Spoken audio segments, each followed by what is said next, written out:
Hello, my name is Andy and I am the Village Idiot. I'm armed with a car and a GoPro and an unhealthy amount of time on my hands. I'm using that time to attempt to visit every civil parish in England. You're watching the Rushcliffe series. This is the southernmost district in Nottinghamshire and it contains 59 civil parishes of England. And there's some corkers down here. Let's dive in and check one out. Welcome back to Rushcliffe again, people. Now this is going to be a little bit of a weird episode. I'm going to cover today's parish in the same way as I always do, but at the end of this one I'm going to add a little bit onto it and you'll see why when we reach that particular part of the video. It's normal to start with though, and this is a really small place, a really small parish, small village. And you can see behind me there's a dead end up there, but this used to be quite a busy road. But it's not anymore because there's a new road and a new roundabout that's been built up there, cutting this road into two pieces. And you'll find this all in the parish of Saxondale.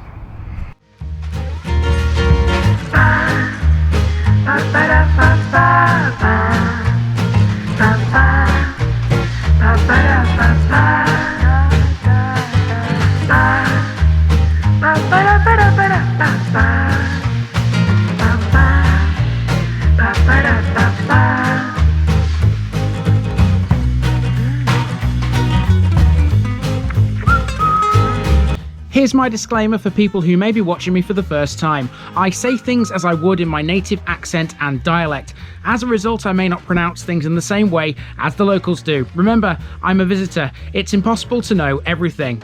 Leave me a comment, spin me a like and bash that subscribe button. Let's get to today's parish video.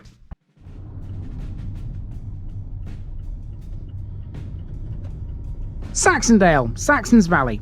Now here's a place which ought to leave you all suitably confused when I'm done with it, but I'm going to do my best to explain it all. This is Saxondale, a tiny village on the western fringes of Bingham and located on the old route of the A52.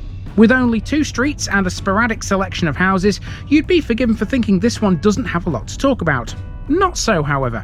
A few years ago, Saxondale would have been a place you might have driven through if you used the A52 on a regular basis.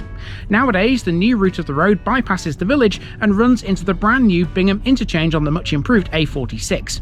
The presence of the new traffic island means that the previous junction, Saxondale Roundabout, which was hated by many a motorist, now has much less importance.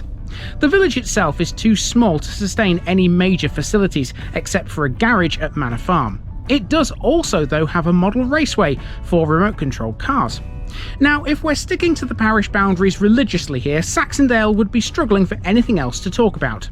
There is an old railway line, but it makes a lot more sense to save that for the Bingham episode.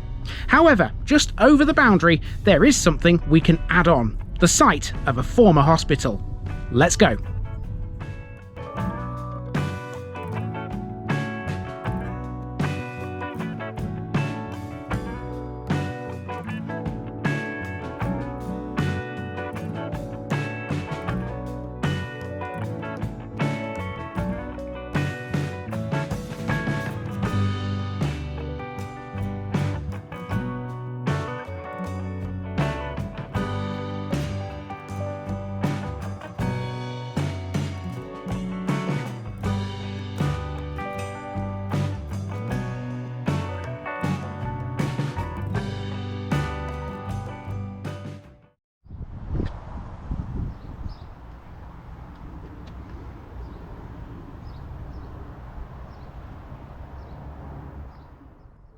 We begin on Nottingham Road at an old telephone exchange that's been converted into a house. The road this stands on, together with all the other houses in the immediate vicinity, is the old route of the A52. When the roads were reimagined here, just south of the village, the A52 was cut into pieces. Once upon not so long ago, traffic would just flash past Saxondale using this very road, but now it's eerily quiet. The junction improvements mean that now, whichever way you go from here, you will meet a dead end. Saxondale is therefore a massive cul-de-sac. There's only one way in and one way out. So what's it like housing wise here then? Well, not bad actually. It can't say it has many, but sometimes less is more. Most of Saxondale is made up of detached farmhouses scattered along both the old main road and this main street, which forms a neat rectangle around 3 central fields. One of the houses is Manor Farm, which has within it Saxondale Garage. That's this building here. I would imagine the installation of the new road resulted in a loss of trade for this business because passing traffic would simply no longer know it's here. We've turned right now at Sycamore Farmhouse as we make for our next section. We're on the top edge of the rectangle here, a back lane that's narrow and quite rough for driving upon. The houses are still pretty decent though, a lot of them are big detached affairs, many set back from the lane.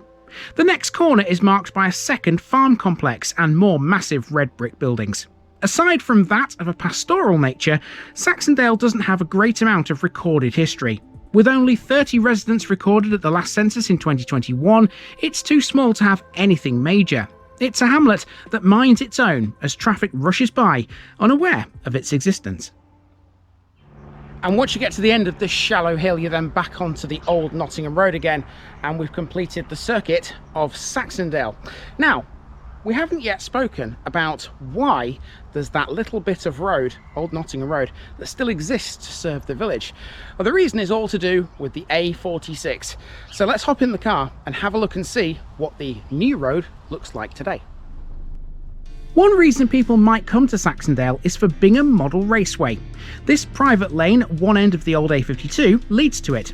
The BMR is a purpose-built off-road AstroTurf racetrack designed for electric radio-controlled cars. I have to admit it sounds pretty cool. Their website is linked below, which has some awesome pictures of the track. Bingham Interchange is a much larger version of the old Saxondale Roundabout, which was the point where the old route of the A46 or Fosway crossed the A52. With the brand new A46 improvement scheme now completed, the whole thing has migrated westwards, south of Saxondale Village and slightly further away from Bingham. The old Saxondale Roundabout, though, does still exist. When travelling into Nottingham from Bingham, you still have to use it in order to access the A52 via this brand new interchange. There can be no denying though that this has improved the traffic flow. Saxondale Roundabout was notoriously a hated junction. Many drivers cited the shrubbery in its centre as being dangerous because it obscured their view. Others couldn't adhere to its lane markings. Now, with the A46 a free-flowing affair, Saxondale Roundabout is tame compared to its former self. And Bingham Interchange, well, that handles all the heavy lifting.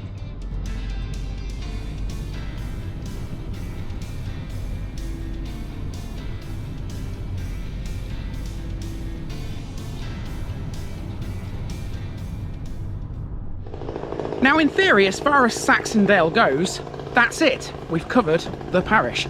Everything else that's in the rest of this video is not within Saxondale Parish. In fact, it's a little bit debatable what it is actually in. I'm in a place called Upper Saxondale, which used to be split between the parishes of Cropwell Butler and Radcliffe-on-Trent. Well, it's not anymore. Until last year, Upper Saxondale was split between two parishes. It was mostly within Radcliffe-on-Trent, with a small piece belonging to Cropwell Butler. Now, Upper Saxondale is its own parish after it was created as such in April of 2023. Now, despite having its own parish council and even its own parish website, I cannot give this its own episode as per my own rules. Remember, I work to the official list and boundaries according to the Office of National Statistics. At the time of making this video, they are still to update their information, so theoretically, this brand new parish still isn't fully recognised. So what is this place then? Well, Upper Saxondale is built on and around the site of an old psychiatric hospital, built to replace the Snayton Asylum in Nottingham. It was opened in 1902 by Lady Eleanor Denison and was originally known as the Radcliffe Asylum. It closed in 1987, and although partially demolished, some of its buildings still remain. One of them is this old chapel, which was used by both staff and patients. It was designed by former county architect E.W. Roberts. The small Gothic Revival building now houses the Catalyst Church, part of Christian Growth International. Opposite the chapel is an Italian restaurant called Venezia, which occupies the original main block of the hospital. The foundation stone of this building was laid in 1899. Gone are the days of hospital patients, and now this building is seen as an upmarket food venue, and it's well known in the local area. Most of Upper Saxondale stands on the leafy former hospital grounds. It was all vastly redeveloped by David Wilson Homes between 1999 and 2005. Now it's a village in its own right, with village-like features such as this Millennium Walk, a core of community buildings and public open spaces. The largest public space is the recreation ground at the village's southernmost tip. That building is the Upper Saxondale Community Hall, which operates in the same way as a typical village hall would. This area also has a playground, a tennis club, and an immaculate bowling green too. Now, of course, given the history of the area, Upper Saxondale has many ghost stories. Some pertain to Roman soldiers who allegedly march up Henson Lane. But in relation to the hospital itself, the ghost of Lady Eleanor Denison is said to haunt the extensive, semi-wooded grounds and parkland landscape. Some of the old accommodation blocks still stand. This green space is around the back of one block that's totally residential these days. The asylum played a key role in World War I. In 1913, extensions were made for 148 patients, which cost almost £30,000. It was used as a military hospital in the later stages of the war from August 1918 to October 1919 to care for shell-shocked soldiers. In 1932, 2 further blocks were erected, each to accommodate 50 female patients. It changed its name in 1947, becoming known as Saxondale Hospital, and joined the NHS a year later. So there you go, something a little bit extra for you at the end of this episode. Like I said, Saxondale is such a small little place that it really needed something on the end of it, and this was just perfectly placed, wasn't it? In theory, this should be its own episode, but until all the boundaries are updated and things like that on all the usual sites that I work to, I can't put it in its own episode, but at least it's been covered. The best thing about Upper Saxondale is, even though it's theoretically not Saxondale Parish, coming here wasn't out of the way.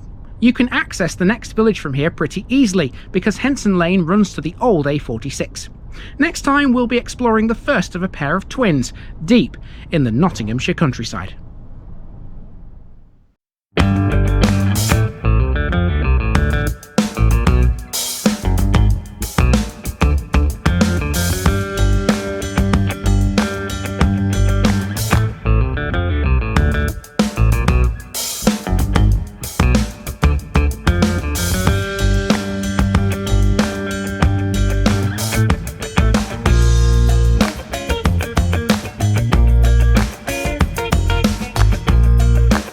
Thanks for watching this video, folks. Don't forget to like this episode if you haven't already. It really makes a difference with YouTube. If you're new here, subscribe to the channel for more videos like this, and give us a share too if you've got friends who'd like it.